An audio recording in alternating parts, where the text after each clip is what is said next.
Material quality books இன்ஃப்ராஸ்ட்ரக்சருக்கு base பண்ணி school ஃபீ லைட்டாக ஒரு சேஞ்ச் இருக்குன்னு வச்சுக்கோங்க.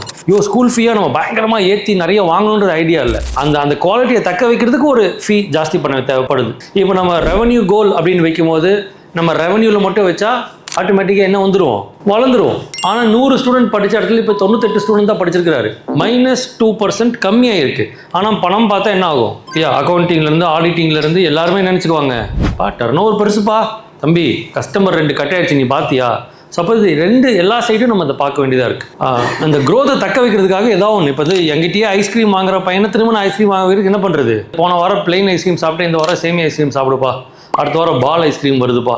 இப்போ கடையில் என்ன பண்ணுறாங்க, கொத்து பரோட்டா மாதிரி ஐஸ்கிரீமு. அப்படி பரோட்டா மாதிரி ஐஸ்கிரீமை கொத்துனால என்ன அர்த்தம்? 100 ரூபாய் கம்மி இது கிடைக்காதுன்னு அர்த்தம். புரிஞ்சுதா? ஏன்னா அவங்க அந்த இடத்துல அந்த லொக்கேஷனில் அந்த எக்யூப்மெண்ட் வச்சு அவ்வளோ பெரிய கோல்ட் ஸ்டோரேஜ் வச்சு அவங்க ரன் பண்ணால் தே நீட் தட். இப்போ ஒரு அட்மிஷன் 2 பேர் 5 பேருங்க, 3 குழந்தைங்க, ஒரே வீடுங்க, ஒரே காலனிங்கன்னு தான் மேடம், இதுதான் ப்ராசஸ் நீங்கள் சொன்னீங்கன்னா அவர் கஸ்டமர் கொடுத்துருவார். ஆனால் இதுவே ஒரு மேனேஜ்மெண்ட் நிற்கும் போது ஐயோ ஒன்று எக்ஸ்ட்ரா வந்து அதை வச்சு ஒரு இபி கட்டிடலாமே இல்லையா, இந்த ஆர்டர் வச்சு அடுத்த வாரம் வாடகை கொடுத்துடலாமே, ஒரு ப்ரெஷர் இருக்கும் இல்லையா. அதுலேயே வந்து ஒழுங்காக நம்ம ஃபோக்கஸே பண்ண முடியாது. ஏன்னா அது have to focus so many things.